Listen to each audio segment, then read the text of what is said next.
What's going on? It's Nick, MHR, Offroad. We'll try doing that from now on. To the 3 people that have probably watched that last video, back during the summer, we went out to Westlake Road, which is just a local off-road road here. I had taken my Mitsubishi Mighty Max, because Thomas really wanted to ride in it.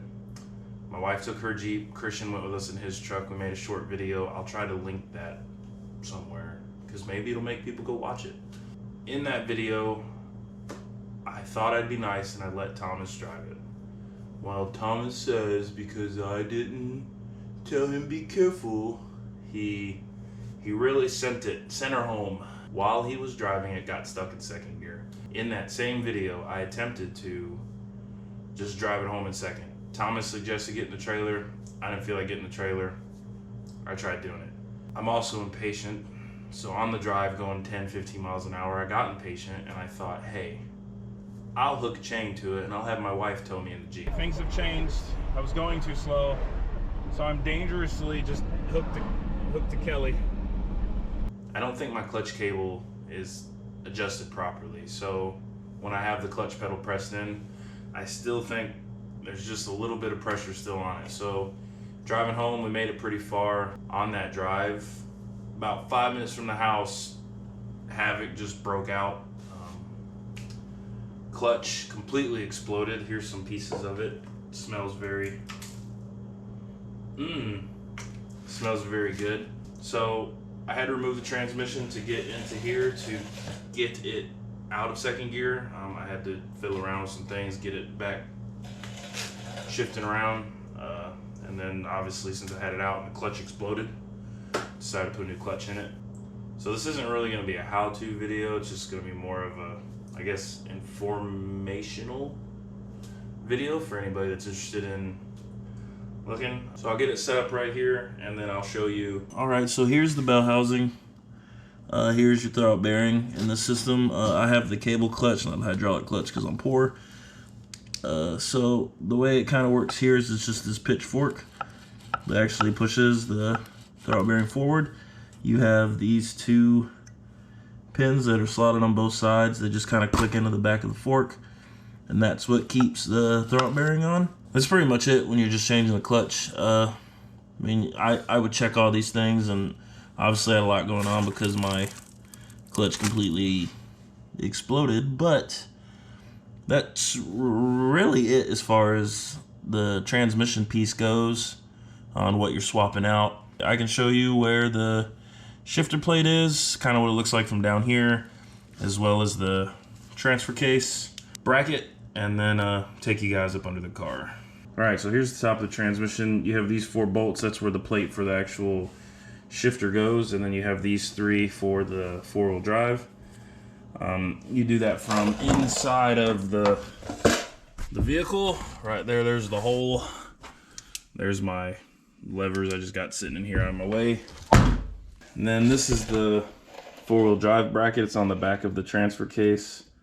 It actually mounts to the side of the frame, and that just gives the back of this, since it's so long, some extra weight. You have a cross member that goes right underneath of it, and then I believe it's four bolts in the starter bolts to actually take the transmission out. We can go under there right now and I can show you where all that stuff is at.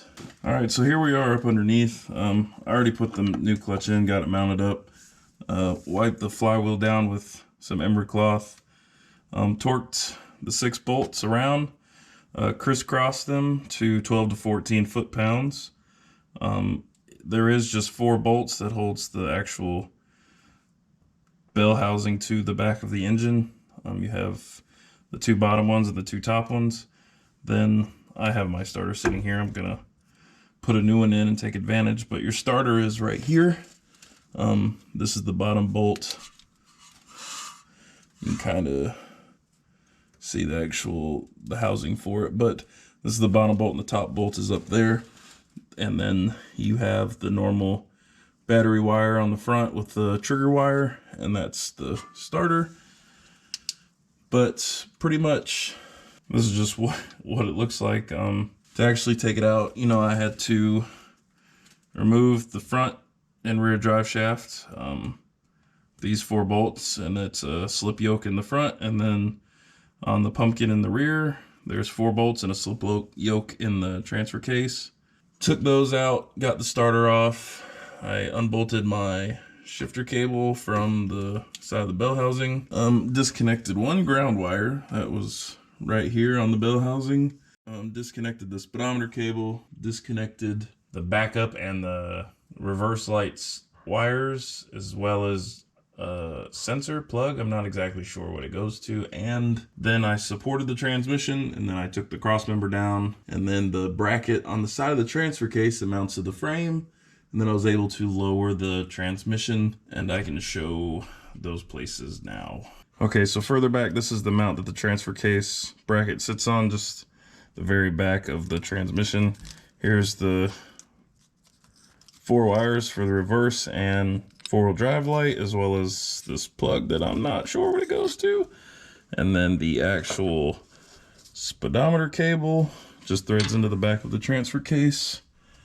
And that's pretty much all she wrote. So that's pretty much it. It's kind of my take on this transmission pullout. It's quite simple. The 4 bolts, the 2 bottoms, 2 uppers. You have there are 2 on the bottom that hold the actual dust cover shield to the transmission behind the flywheel. The starter mounts here, you got those 2 bolts. The mounts for the cable, this is one of the bell housing bolts is the mount for the cable, and then the other one threads in from the side here. Yeah, that's pretty much all I could think of. I'd recommend putting Loctite on everything because I've had bad luck with that in the past. If anybody has any questions, I guess I've done this more times than I'd like to admit. So more than happy to answer any questions that anybody may have. I had a few people in a couple of the Mighty Max groups I'm in on Facebook said like, hey, you should make a video. So this is my poor attempt at throwing one together real quick. It's probably just a couple minutes just explaining, I guess, what needs to be done. So as I got ready to do this, it was get the battery out, get the starter out, chalk the vehicle, jack it up. I took the drive shafts out, unhooked the shifter cable linkage, unplugged those reverse wires and 4-wheel drive light, that 1 plug speedometer cable. Then I supported the transmission. I removed the 4 bell housing bolts, unmounted the transmission from the cross member, then took out the 8 cross member bolts. Then I was able just to wiggle it. Then I unbolted that transfer case bracket that mounts to the frame. Then I was able to pull it back the rest of the way and bring it straight down and then come right out. And it was pretty easy. It actually just took me a couple hours. I'm by far not a professional whatsoever. I'm sure there's tons of things I did wrong or missed, or it's worked for me. And if someone has anything they want to add, or if, like I said, if anybody has any questions, just reach out to me on Facebook or YouTube. You can hit our little group up.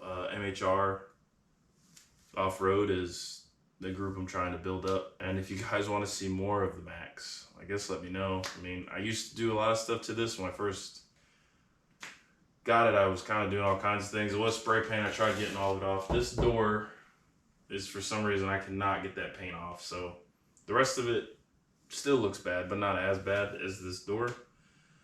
I plan to just repaint it, but it's just been on the back burner. I've been dealing with the Cherokee so much lately. This has been on the back burner for me. But yeah, thanks for tuning in. Thanks for watching. See you guys next time.